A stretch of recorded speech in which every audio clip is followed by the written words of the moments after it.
Une Côte d'Ivoire sans VBG, violence basée sur le genre. Pour relever un tel défi, toutes les forces vives de la nation se sont mobilisées ce samedi au Sofitel Hôtel Ivoire d'Abidjan, aux côtés de la première dame Dominique Ouattara.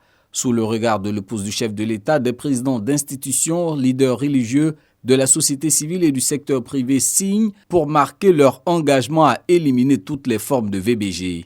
La nation ivoirienne reconnaît solennellement que les violences basées sur le genre sont radicalement incompatibles avec les valeurs fondatrices de notre République, l'union, la discipline et le travail.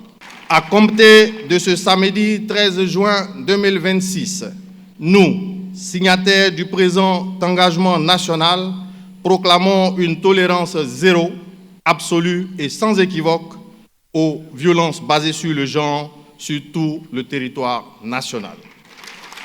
En 2024, la Côte d'Ivoire a enregistré plus de 9000 cas de VBG, se présentant sous la forme de viol, mutilation génitale, mariage forcé, agression physique ou encore des dénis de ressources. C'est dire que le phénomène persiste. Cet engagement national endossé par les présidents d'institutions et autres décideurs publics et privés prend donc tout son sens, selon la ministre de la Femme, de la Famille et de l'Enfant. Dans le monde, une femme sur 3 subira au cours de sa vie une forme de violence physique ou sexuelle. Aucun pays ne peut se considérer à l'abri. Alors, face à cette réalité, une nation n'a qu'un devoir, agir. Agir avec fermeté, agir avec constance, agir ensemble. L'engagement que nous venons de prendre ensemble doit être un serment inviolable. Il doit être notre boussole, il doit être notre baromètre.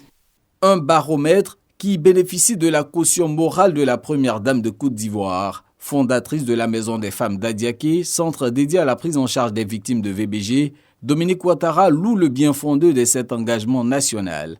Les violences basées sur le genre constituent une violation grave des droits humains, un frein direct à l'autonomie de nos sœurs et une entrave au plein développement de notre nation. C'est donc collectivement que nous devons agir pour éradiquer ce phénomène de notre société. Si le nombre de cas signalés progresse, c'est parce que les femmes osent parler davantage et que les mécanismes de dénonciation se renforcent. Cette libération de la parole est déjà en soi une avancée notable qui nous permet de prendre conscience de la gravité de la situation et de rechercher collectivement les solutions appropriées. Preuve que la dénonciation s'intensifie, 2 victimes ont osé témoigner lors de cette cérémonie, un courage déterminant dans cette lutte, selon la première dame de Côte d'Ivoire. Mes chères sœurs, nous vous avons entendu et vous n'êtes plus jamais seules. Votre courage est le fondement moral de notre engagement commun. À toutes les femmes qui souffrent encore en silence, je veux vous dire que vous avez le droit et l'opportunité de vivre libre, aimé et respecté. Vous le méritez. La Côte d'Ivoire que nous voulons prospère et développer ne peut pas se construire efficacement et durablement sans la contribution pleine et entière de ces femmes. C'est pourquoi j'exhorte chacun des signataires à cette déclaration à honorer l'engagement pris aujourd'hui avec constance et détermination. Et ce, jusqu'à ce que les violences basées sur le genre soient définitivement éradiquées de notre société.